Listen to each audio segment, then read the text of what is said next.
राधा राधा राधा राधा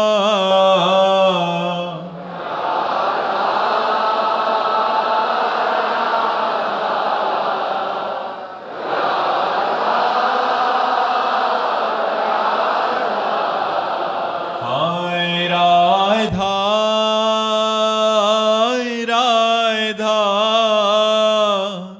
राधा राधा राधा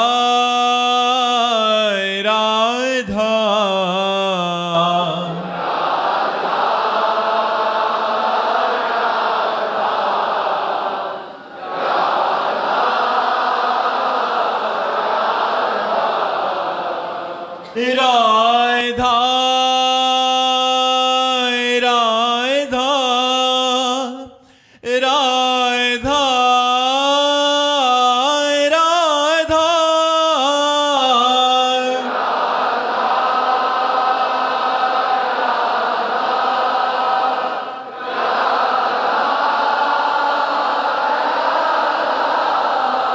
हाय राधा राधा राधा राधा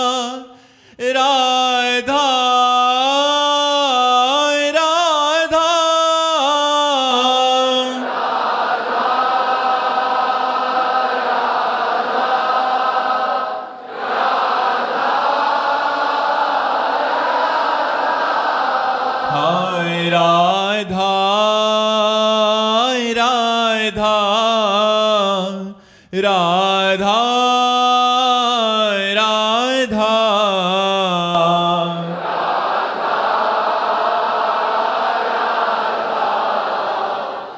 राधा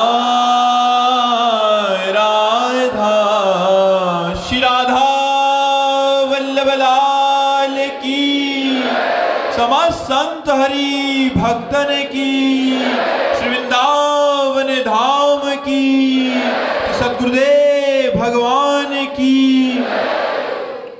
मैं बहुत परेशान हूँ। मैंने आत्महत्या करने का भी प्रयास करा था। मेरे माता पिता ने फिर मेरे को रोका। मैंने नाक बंद कर ली थी ऐसे, और मैं इतने ख्याल आते रहते हैं कि जिंदगी खत्म हो चुकी है। और मुझे ये भी पता है ये क्यों हो रहा है। डिप्रेशन इतना है कि 3 साल से कुछ हो ही नहीं रहा, कुछ कर ही नहीं पा रहा। मेरी बात, हमारे पूर्व जन्मों का कोई पाप ऐसा है जो आया है, हमें कष्ट दे रहा है। अब हम नाम जप करें और ब्रह्मचर्य से रहें।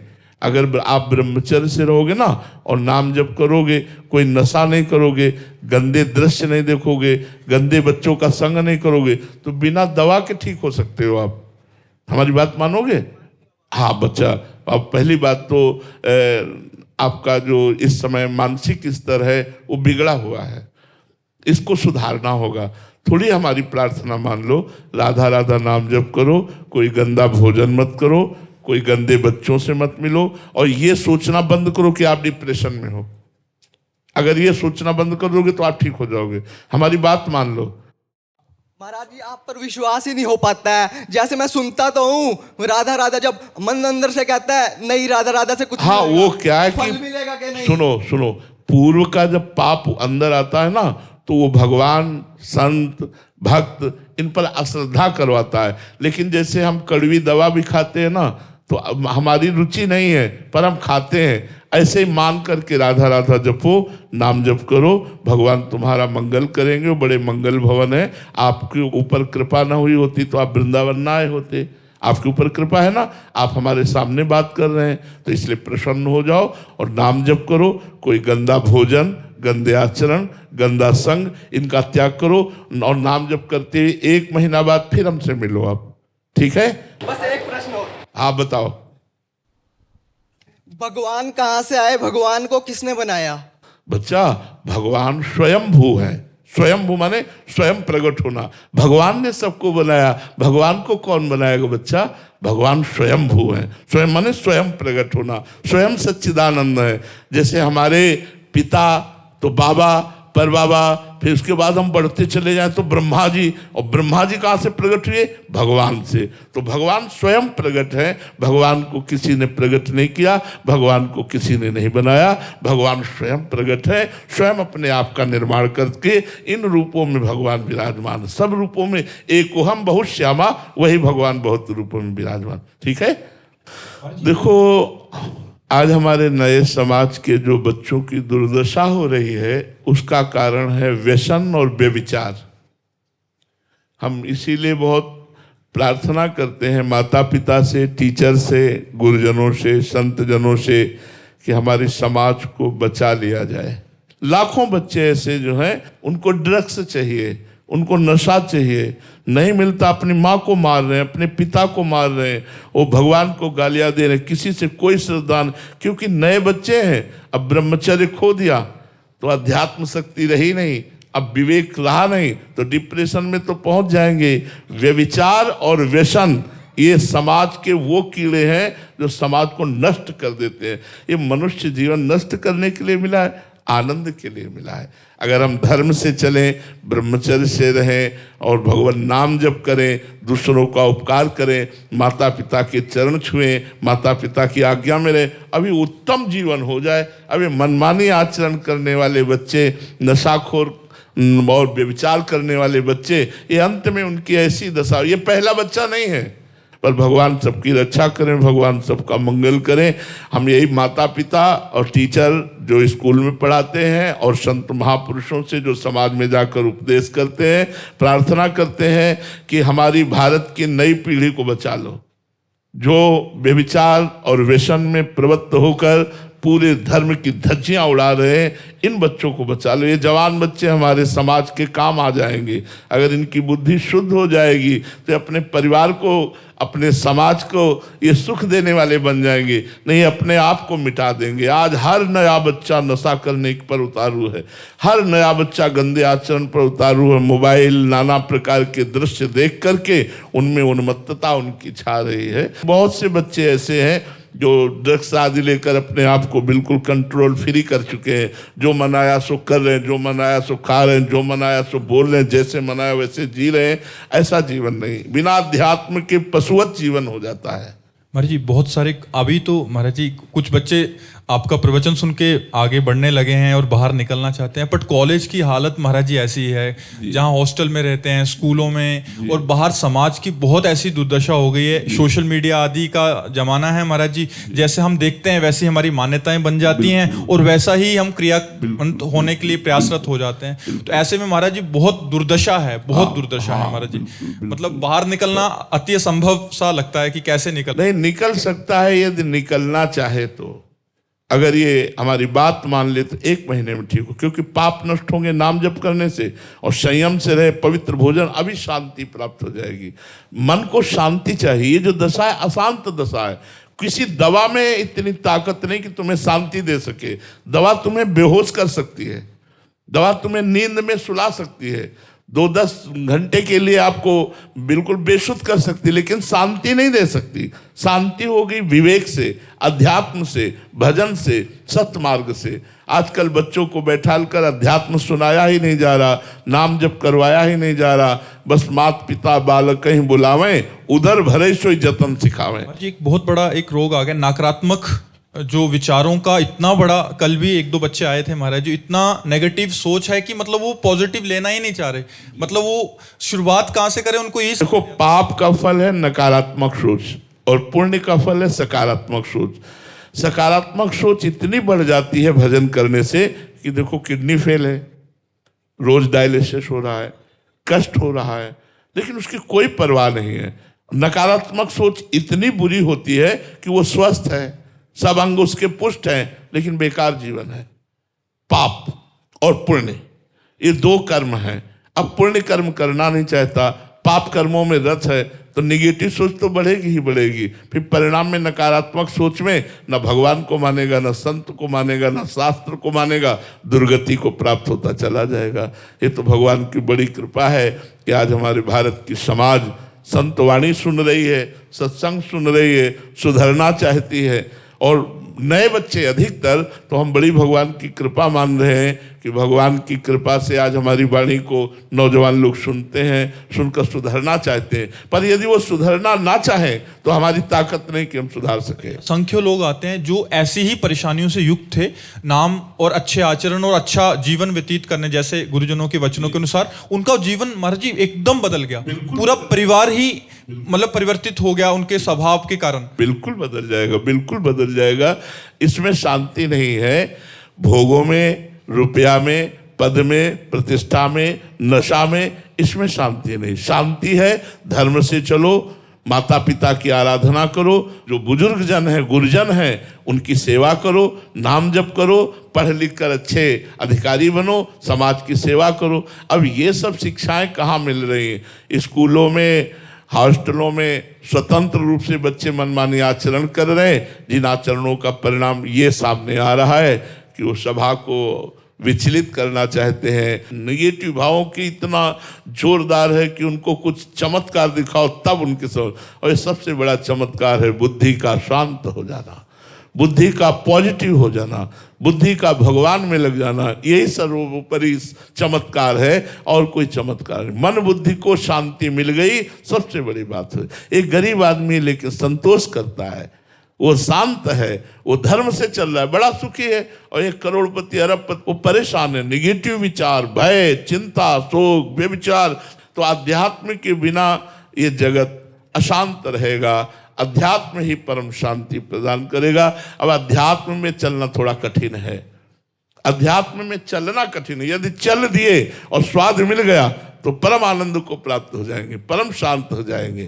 कुल सार है कि नकारात्मक ऊर्जा जो अंदर उत्पन्न होती है वो हमारे ही पाप कर्म है, अधर्म आचरण से, और पुण्य कार्य और जो अध्यात्म से चलने वाले व्यक्ति के अंदर एक सकारात्मक ऊर्जा है। हाँ बिल्कुल, इसी से हर व्यक्ति को थोड़ी देर ही सही, हम तो कहते 24 घंटे में यदि 24 मिनट आप भगवान का नाम जप करेंगे तो आपको शांति मिलना प्रारंभ हो जाएगी। आप खुद देख लीजिए, आपको आनंद प्राप्त होना शुरू हो जाएगा। आप खुद देख लीजिए, 24 घंटे में 24 मिनट समय दे दीजिए और आधार आप जप कीजिए। आप देखिए आपका कितना परिवर्तन होता है। थोड़ा लंबे समय तक कीजिए। साथ तो दीर्घ काल निरंतर सत्कार सेवितो दृढ़ भूमि, दीर्घ काल तक निरंतर यदि आदर सहित नाम जप किया जाए तो चमत्कार दिखा। उसमें मन ना लगे तो महाराज जी, तो भी मन ना लगे तो भी हम भोजन पाते हैं, मन ना लगे तो भी पेट भरी जाता है ना।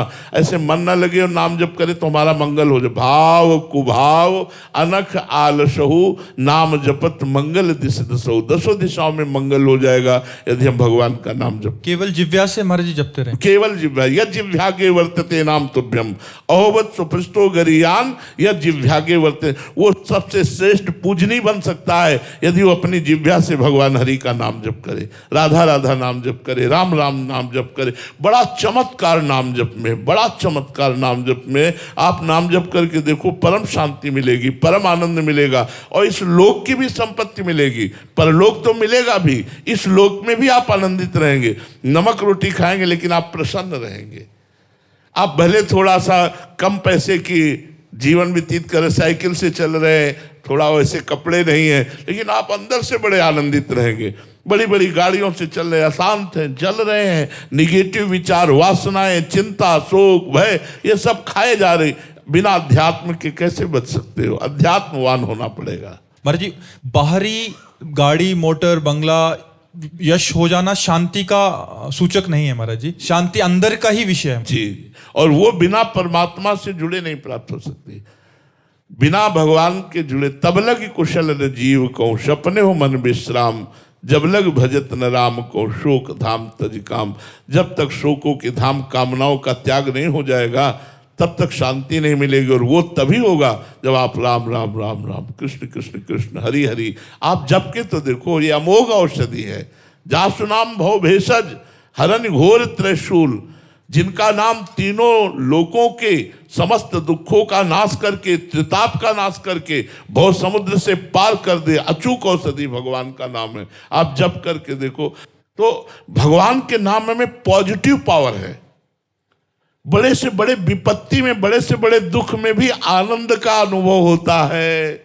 जब भगवान का भरोसा और भगवान का नाम होता है। और नहीं तो बड़ी से बड़ी संपत्ति में, बड़े से बड़े सुख में भी निगेटिव विचार खाए जा रहे हैं। कहीं ऐसा ना हो जाए, कहीं ऐसा ना हो जाए, कहीं ऐसा ना हो जाए। विविध प्रकार की नकारात्मक सोचों का नाश करने के लिए भगवान नाम जपना अत्यंत आवश्यक। इसलिए सब लोग जपो, अपने परिवार को बैठाल कर थोड़ा भक्ति करो, थोड़ा नाम जप करो, थोड़ा बैठकर भगवत कथा कहो, जिससे उनके हृदय पवित्र हो, बच्चों का हृदय पवित्र हो। नहीं आज नकारात्मक सोच और गंदे आचरणों की तरफ वृद्धि होती जा रही। कलयुग है ना, युग धर्म का भी प्रभाव, कलयुग अपना प्रभाव दिखा रहा है, खूब जोर से दिखा रहा है जी।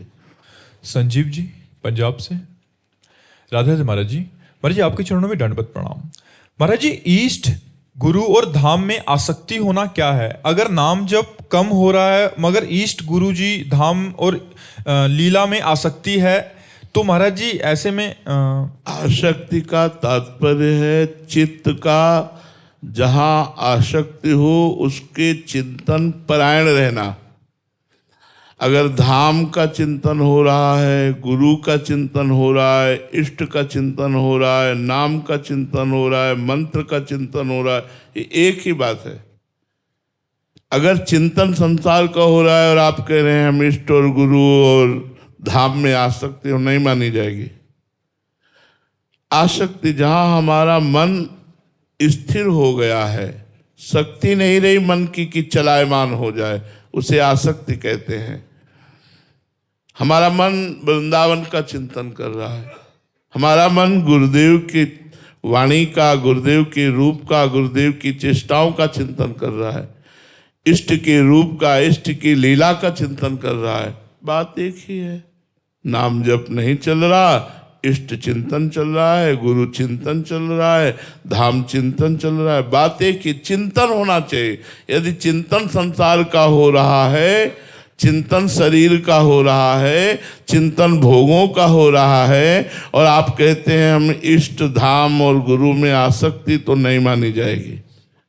वो आसक्ति का तात्पर्य होता है उसी का चिंतन होना जिसमें हमारी आसक्ति है। यदि विषय का चिंतन हो रहा तो विषयों में आसक्ति है, शरीर का चिंतन हो रहा तो शरीर में आसक्ति है, शरीर संबंधी रिश्ते नातेदारों का चिंतन हो रहा तो उसमें आसक्ति है। धाम, इष्ट और गुरु का निरंतर चिंतन होना ही आसक्ति और भजन है। सत्य प्रकाश दुबे जी गोरखपुर से। राधे राधे महाराज जी। महाराज जी मैं आत्मा और शरीर के बीच का अंतर समझना चाहता हूं, इसे कैसे अनुभव करूं? अज्ञान हट जाए तो अंतर हट जाए। आत्मा और शरीर के बीच का जो अंतर है वो अज्ञान है, अविद्या। अविद्या परवश हो करके, मैं का विस्मरण हो करके इस शरीराभिमान से हम पुष्ट हो गए कि मैं स्त्री हूं, मैं पुरुष हूं, मैं अमुक हूं, मैं अमुक हूं। ये अविद्या, ये अज्ञान जनित है। जहां श्रद्धावान लभते ज्ञानम तत्परा संहितेन्द्रिय ज्ञानम लब्ध्वा पराम शांति मचिरेणाधिगच्छति। जहाँ आप ज्ञानी महापुरुषों पर श्रद्धा की, सत्य शास्त्रों पर श्रद्धा की, उसका श्रवण मनन किया तो आपको शास्त्रीय ज्ञान प्राप्त हुआ कि इंद्रियों को विषयों से हटाओ, मन को संसार के चिंतन से हटाओ। तो तत्परा संहितेन्द्रिया, वो तत्परायण होकर के अपनी इंद्रियों को संयमित किया और जो ही इंद्रियों को संयमित किया, भोगों से रहित किया और शास्त्र का मनन, संत सद्गुरुदेव के वचनों का मनन, तो उसके अंदर शुद्ध ज्ञान प्रकट हुआ। जो ही शुद्ध ज्ञान प्रकट हुआ, शरीर और आत्मा का ये भेद जो अज्ञान था वो नष्ट हो गया। अब अंदर में सर्वम खलमिदम ब्रह्म ने नानास्ति किंचन, सब कुछ ब्रह्म है, ऐसा अनुभव हुआ और परम शांति मचिरेणाधिगच्छति, वो परम शांति को प्राप्त हो जाता है। तो ये अज्ञान ही है भेद, अज्ञान ही है नानात्व, अज्ञान ही है देहाभिमान। ये संतों के सत्संग, शास्त्र, स्वाध्याय और खूब डट के भजन करने से अज्ञान की निवृत्ति हो जाती है, तो ही अपने स्वरूप का बोध हो जाता है। अभी हम लाख बातें बोध की करें, ज्ञान की करें, लेकिन हमारी स्थिति शरीर में ही है। हम शरीर को ही अपना मैं मानते हैं। शरीर के सुख दुख को, शरीर के मान अपमान को, शरीर के लाभ हानि को ही हम अपना लाभ हानि, मान अपमान, दुख सुख मानते हैं। जब अज्ञान निवृत्त हो जाएगा तो कोई प्रभाव नहीं पड़ेगा। मानापमानस तुल्यो, तुल्य निंदात्म संस्तुति। मान अपमान में समान, स्तुति निंदा में समान, लाभ हानि में समान, उसकी सम स्थिति हो जाएगी। ये अज्ञान के कारण ऐसा होता है। महेश प्रजापति जी पाली से। राधे राधे महाराज जी। महाराज जी, मैं 2 वर्ष से आपका निरंतर एकांतिक वार्तालाप सुन रहा हूँ। वह निरंतर दिनचर्या भी चल रही है आपकी कृपा से। लेकिन महाराज जी, तृणादपि सुनिचेन तरोरपि सहिष्णुना अमानिनान मानदेन कीर्तना सदाहरी जैसी अवस्था में धारण मैं कर पाऊं, ऐसी मेरी स्थिति नहीं है। हर वक्त मन दूसरों के दोषों में ही लगा रहता है। ये बहुत गलत बात है। परदोष दर्शन, परदोष कथन और परदोष श्रवण ये साधक को कभी आगे नहीं बढ़ने देते, भ्रष्ट कर देते हैं। यहाँ तक हम कह सकते हैं कि आपकी साधना भी नष्ट हो जाएगी। अगर ये परदोष दर्शन का स्वभाव रहा, किसी वैष्णव, किसी संत के दोष दर्शन करके उनका वर्णन कर दिया, उस पर आप चिंतन विचार करने लगे, श्रवण करने लगे, तो आपकी साधना नष्ट हो जाएगी। पर निंदा करना, पर निंदा श्रवण करना, ये सब महत् सुकृत नष्ट करने वाले हैं। पर निंदा के किए ते आवत नहीं कछु हाथ, मूरख पर्वत पाप को ले चल अपने साथ। दूसरों का दोष दर्शन, दूसरों की निंदा का कथन, दूसरों की निंदा का श्रवण, हाथ तो कुछ लगना नहीं, पाप की पोटरी बांधकर नरक जाना होता है। भक्तन निंदा अति बुरी, भूल करे जिन कोय, किए सुकृत बहु जन्म के छिन्न में डारे खोए। भक्तों की निंदा तो अति बुरी, यदि कहीं भक्तों की निंदा कर दी तो बहुत जन्मों के सुकृत एक क्षण में नष्ट हो जाएंगे और आपका अमंगल हो जाएगा। ये वृत्ति नहीं रहनी चाहिए, इसको हटाइए आप। साधन चाहे कम बने पर दोष दर्शन नहीं होना चाहिए। सब में भगवत भावना करके प्रणाम करो। सब सतोगुण रजोगुण तमोगुण की प्रेरणा से कर्म हो रहे हैं। अंदर में अंतर्यामी परमात्मा बैठा हुआ, उसको देखो, क्रियाओं को मत देखो। सबका परम कारण परमात्मा है, इसलिए उसी को नमस्कार करो। चाहे क्रूर हो, चाहे पापी हो, चाहे दुष्ट हो, चाहे महात्मा हो, सब में एक ही प्रभु विराजमान है। ऐसी भावना से दोष दर्शन का नाश करो। आर्ची बत्रा जी। राधे राधे महाराज जी। गुरुदेव, आपने तो बहुत छोटी अवस्था से ही नाम जप का अभ्यास शुरू कर दिया था, इसलिए आप बीमारी में भी नाम लेते रहते हैं। पर जिसका जप बहुत कम है और जो शरीर के दुख में उलझकर जप भी उतना ना कर पा रहे, पीड़ा वश, वे क्या करें महाराज जी ऐसी स्थिति? आश्रय तो ले सकते हो ना। हे प्रिया प्रीतम, आपके सिवा हमारा कोई नहीं है। हे प्रभु, मैं आपकी शरण में हूँ। थोड़ी थोड़ी देर में बोलते रहो, हे नाथ मैं आपकी शरण में हूँ। हे हरि मैं आपकी शरण में हूँ। हे कृष्ण मैं आपकी शरण में हूँ। हे श्यामाजू मैं आपकी शरण। आप देखो, आपका भजन बढ़ने लगेगा, शरणागति पुष्ट होने लगेगी। ये जरूरी आपकी वृत्ति होनी चाहिए कि हमें प्रभु से जुड़ना है, हमें प्रभु के होना है। ये अंदर की भूख हो और जबान से आप बोलते रहो, हे नाथ मैं आपकी शरण में हूँ, तो आप देखना आपका भजन बढ़ने लगेगा, आपकी वृत्ति बढ़ने लगेगी। और ये पक्की बात है कि जितना लंबा अभ्यास होता है उतना ही अभ्यास पुष्ट होता है। अब जैसे बचपन से अभ्यास किया गया है, हम आपसे बातचीत कर रहे हैं, लेकिन हमारे दिमाग में वही छाया है। जो हम एकांत में चिंतन करते हैं वो दिमाग अलग चल रहा है। जैसे आप सुन रहे हो, 2 काम हो रहे हैं। आप सुन रहे हो लेकिन अंदर कुछ और चल रहा है। ऐसे ही हम बोल रहे हैं पर अंदर कुछ और चल रहा है, साथ में चल रहा है। ये अभ्यास योग युक्तेन चेतसा नान्यगामिना, ये अभ्यास से होता है। ये बात तो पक्की है, पर आज से हम अभ्यास अपना बढ़ाएं, भगवान की शरणागति की भावना लाएं, जिससे हमारा भजन बनने लगेगा। वर्षा जी। राधे राधे महाराज जी।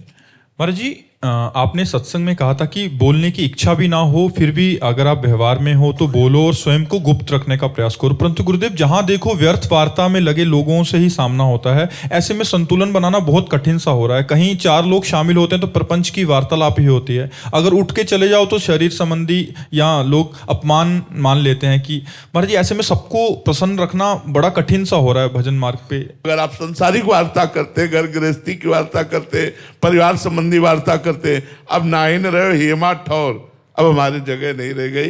पर हम आपकी बात सुनेंगे, हम शांत बैठे हैं चुपचाप, ना दृष्टि देंगे और ना हाँ बोलेंगे। हमारा मंत्र चल रहा है, नाम चल रहा है, बैठे हैं, बोलते रहिए आप। चिड़ियाँ चहचहा रही, बस ऐसी आवाज सी आएगी, हमारी पकड़ में कुछ नहीं आएगा आप क्या बोल रहे हैं। तो परमार्थी को ऐसा रखना चाहिए अपना व्यवहार। मान लो पति है या सास है या ससुर है या परिवार के जन है, वो बात करना चाहते हैं और हम अगर बात नहीं करेंगे तो फिर विरोध पैदा हो जाएगा। तो घर गृहस्थी में थोड़ा सा अपने को ढील देकर, नाम का आश्रय लेकर थोड़ी बात कर लेनी चाहिए। ज़्यादा प्रपंच में चित्त नहीं देना चाहिए, उनको बोलने देना चाहिए, अपना सुनना चाहिए। बीच बीच में अवसर मिले तो अच्छा, हाँ वो समझने बहुत अच्छे से सुन रहा है, और नाम जप करते रहना चाहिए। अंकित अग्रवाल जी, यूएसए से। राधे राधे महाराज जी। महाराज जी, शरणागति की क्या क्या स्टेजेस हैं? जैसे प्रारंभिक शरणागति, मध्यम या पूर्ण शरणागति, और इनके लक्षण क्या हैं कि ये हम में आ गया है एक से दूसरे? हाँ, शरणागति का प्रथम शरणागति वाचिक होती है, वाणी से। वाचिक शरणागति पूर्णतम मानी जाती जब वाणी से संसार की व्यर्थ चर्चा बंद होकर भगवान की चर्चा हो। परस्परानुकथनम पावनम भगवद्यशा, परस्पर परम पावन भगवान की चर्चा होने लगे। हम वाणी की शरणागति तब मानेंगे जब बोधयंता परस्परम कथयंति च माम नित्यम तुष्यंति च रमन्ति च।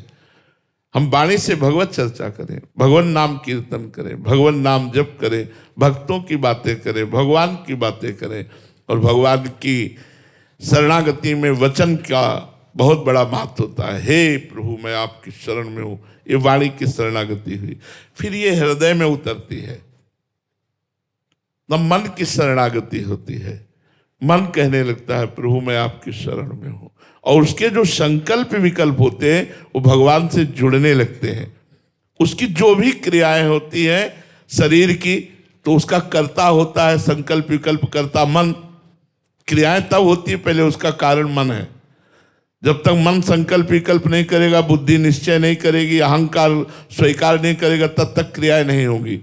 तो जो भी कर्म बने वो मन से सोचे कि ये मैं भगवान के लिए कर रहा हूं। चाहे व्यापार हो, नौकरी हो, या किसानी हो, या कोई भी कार्य हो, हम धन कमा रहे हैं परिवार के पोषण के लिए। परिवार है श्री भगवान का, इसलिए ये भगवान की आराधना हुई। ऐसा मन से सोचना, मैं भगवान की शरण में हूं, तो मन भगवान के चरणों में समर्पित हो जाता है। और तन से सारी क्रियाएं, जितनी भी क्रियाएं हो, चाहे इष्टम दत्तम तपो जप्तम व्रतम यच्चात्मना प्रियम। इष्ट माने यज्ञ, यज्ञ, दान, जप, तीर्थ स्नान, और यच्चात्मना प्रियम, जो भी अपने को प्रिय लगता है वो सब भगवान को समर्पित कर देना शरीर का समर्पण हो गया। तो तन से, मन से, वाणी से जब हम भगवान की शरण में हो जाते हैं तो हमारे लक्षण प्रकट होने लगते हैं। निर्भय, निसंकोच, निश्चिंत, किसी भी तरह की विपरीत भावना का ना आना, हर समय आनंद में प्रभु के चिंतन में डूबे रहना। इसीलिए परम ज्ञानी, परम बोधवान सनक सनंदन सनातन सनत कुमार हर समय हरिशरणम हरिशरणम हरिशरणम ऐसा जपते रहते हैं। इसलिए वाणी से भगवान नाम जप करो, भगवत कथा वार्ता करो, हृदय से भगवान की शरण में हो जाओ। शरीर की सारी चेष्टाएं भगवान को कृष्णार्पणमस्तु। तो आपका मन वचन कर्म जब समर्पित हो जाएगा तो आप निश्चिंत हो जाओगे, निर्भय हो जाओगे, निःशोक हो जाओगे। ये नकारात्मक सोच जड़ से नष्ट हो जाएगी, परमानंद का अनुभव होने लगेगा। श्री राधा वल्लभ लाल की।